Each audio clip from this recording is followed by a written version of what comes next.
министрлігінің жәнегі бастамасымен республикалық балдәурен орталығында сосын біздің Көкшетау Көкше академиясында этнопедагогика кафедрасы бар. Солардың қатысуымен біз халықаралық жәнегі балалардың жазғы демалыс уақытын тиімді пайдалану педагогикасы деген үлкен конференция өткіздік. Оған енді маман ретінде мен тартылып, сол жерде соның басшылары Мұхиддин Бекболатұлы деген ағамыздың жәнегі қолдауымен біз көптеген ғалымдарды тарттық. Оған тек қана осы біздің айталық қазақстандық емес, сонымен қатар шетелдік ғалымдардың да қатыстырылды. Ал енді бұл жерде қазір бірқатар ғалымдар бар.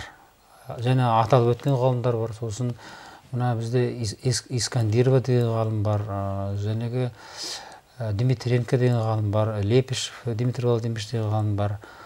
Сосын Дүйсенбаева Ардақ деген жас ғалымыз бар, Өскемен университетінде істейді. Осылардың барлығы өз баяндамаларын, ойларын айтып, бірақ сонда енді ең негізгі баяндама ретінде мен осы президенттің тапсырмасы негізінде Жас ұлан, жас қыран балалар ұйымының болашағы туралы баяндама жасадым. Яғни бұл жерде мен осы аталған мәселелерді айттым, және оның ішінде бұған біз ғылыми бағыт беруіміз керек. Енді біріншіден оған мемлекет қолдау көрсету үшін, мысалы, мемлекет балалар ұйымына араласпайды ғой. Егер мемлекет немесе партия балалар ұйымына араласып кетсе, оны ел түсінбеуі мүмкін, оны саясат деуі мүмкін. Ол үшін заң болу керек. Ал заң Қазақстандағы балалар ұйымының дамуының мемлекет қолдау дейді. Ал заң негізінде мемлекет көмектесе алады. Мысалы, балалар ұйымы туралы лаборатория ашылу керек. Қазір социокинетика дейді, социокинетиканы дамыту керек.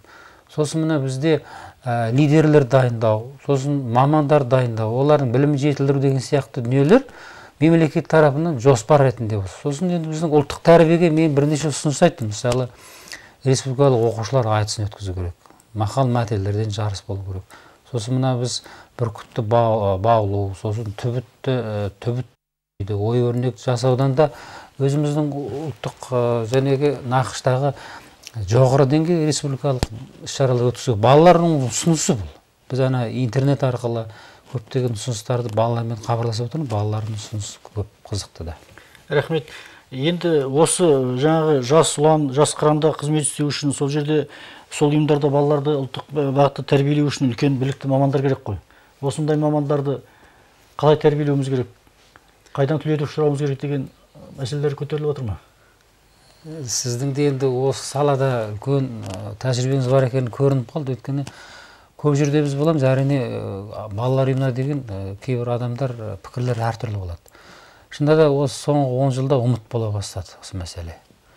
Біз енді көпшілігіміз академик, доктор, профессор деп соны қуып кеттік па, бірақ шынайы өмірге келгенде оның нәтижесін көрмедік. Ал енді көп ғалымдар осы тарапынан көп жұмыс жасады. Мысалы, таза осы мына балалар ұйымы оның жәнегі мамандық ретінде, дайындау ретінде көптеген диссертациялар көтерілді. Мынау Абаеваның, сосын Мұқанованың диссертацияларында айтылды. Ал енді бүгін дәл қазіргі таңда мына Қазақ мемлекеттік қыздар педагогикалық университеті, сосын Абай атындағы ұлттық педагогикалық университет, сосын Қарағанды мемлекеттік университет, Торайғыров атындағы мемлекеттік университет, сосын Батыс Қазақстан жәнегі педагогикалық колледжі деген бар. Қысқасы тағы айта берсек көп, осыларда осы мәселе қазір жақсы жолға қойылып келеді. Жақында Өскеменде педагогикалық колледждің, Шығыс Қазақстан педагогикалық колледжінде мынау әсіресе балалардың жазғы демалысын ұйымдастыру, балалар ұйымындағы мамандар дайындау жөнінде ол жерде мамандар дайындау жолға қойылған екен. Енді бұл әрине аз. Енді ол үшін не істеуге болады? Біріншіден бізге қазір енді ғылымның біліктілігі өзгерді. Біз еуропалық стандартқа баллон процесі негізінде біз басқа кеңістік өттік. Бұл жерде де балалар ұйымдары, ондағы мәселелер бұл жерде әлі өзекті болып отыр. Сондықтан магистрлік немесе PhD тағы басқа зерттеу жұмыстарында біз енді мына балалар ұйымдарын бірінші зерттеп алуымыз керек. Оның бір лабораториясы, ғылыми ұстанымы болу керек. Екіншіден біз сол зерттелген зерттеулер негізінде олардың біліктіліктерін арттыруымыз керек. Ал біліктілігін арттыру ол енді бірнеше жүйеге негізделеді, біріншісі мынау дистанционный дейді, солай арттыруға болады. Бірақ қазақ халқында бір ғажап заң бар екен. Ең ауыр бұл оны елден бездіру деген заң болады екен. Яғни ол қыз бермеу керек, қыз алыспау керек. Ол өзінің елінің салтында, тіпті тілінде де сөйлеуге құқы жоқ екен. Адамға ең жетіспейтін бұл қарым-қатынас, бір-бірімен тіл табысу. Міне ең негізі осыған жетіспейді. Ал егер қазақ халқы енді аталарымыз осылай деп айтса, бізде қазір сол тіл мәселесіне біз ең жақындастыру, ең бір үйлестіру, ең нәтиже шығаратын дүние бұл бәрін бас қосу болып табылады. Өйткені одан көп ойлар айтылады. Сондықтан дистанционның бәрі дұрыс. Ауызбірлік, татулық дейсіз ғой. Жақсы, Мұқа, енді жалпы диссертацияңызға келсек өзіңіздің. Қандай тақырыпқа қорғадыңыз, қандай мәселелерді көтердіңіз? Осы мәселемен айналысып жатырсыз ғой өмір бойы. Дегенмен де тоқталып өтсеңіз, өзіңіздің жұмысыңыз туралы айтып өтсеңіз. Енді балалар ұйымының өзі өте үлкен ауқымды тақырып. Оның өзі менде бір апталық сондай арнайы курс бар. Сонда бұл кәдімгі ғылыми жәнегі әдістемелік нұсқау ретінде жәнегі өзін солай ерекшеленеді. Ал енді диссертация тақырыбының өзі шынайы менің өзімдің педагогикалық тәжірибеммен тығыз байланысты болды. Мен енді қуаныштымын. Өйткені көп балалы отбасында болдым. Отбасымыз бәрі мұғалімдер болды. Енді өзім ауыл туған мектебінде вожатый болып, кейін аспирантурада оқып, кейін артекте жұмыс істегенім, менің мына ғылымдағы өзімнің орнымды, ғылымдағы менің мақсатымды айқындады. Сондықтан ол Атамекен бағдарламасы болды. Атамекен кейін балалар ұйымындағы ұлттық тәрбие деген менің жалпы диссертациялық зерттеу жұмысымның негізі болды. Енді оған өзімнің жетекшілерімді профессор Серғас Қалиевті, маған енді кеңес берген көптеген ғалымдарды мен ерекше айтып өтем. Ал енді біз бұл проблема қалай келді деуге болады.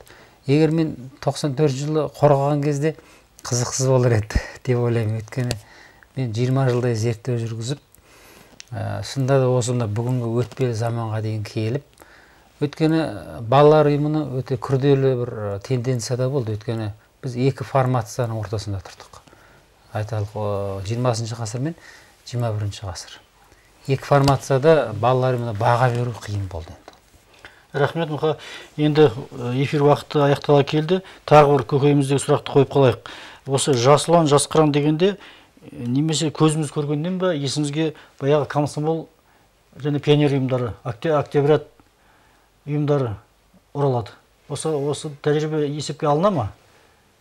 Енді әуел баста енді елбасы бұл мәселені айтқанда да қатты ойланған көрініп тұр. Өйткені біз кеше октябрят пионер комсомол дедік қой. Ал енді біз оны көпшілігіміз қателесеміз. Октябрят пионер комсомол ол әлемдік педагогикалық тәжірибе. Ол сол кезде Лениннің және идеясында мына Луначарский, сосын Крупская, сосын мына Зеленко, сосын атақты Шацкий деген ғұламалар болды. Мына Макаренко, Сухомлинскийдің ұстаздары. Бұлар өте үлкен ауқымды бағдарлама ретінде қараған. Ал олар әлемдік тәжірибені зерттеді. Ал әлемдік тәжірибеде оны Витторина де Фильтре дейді.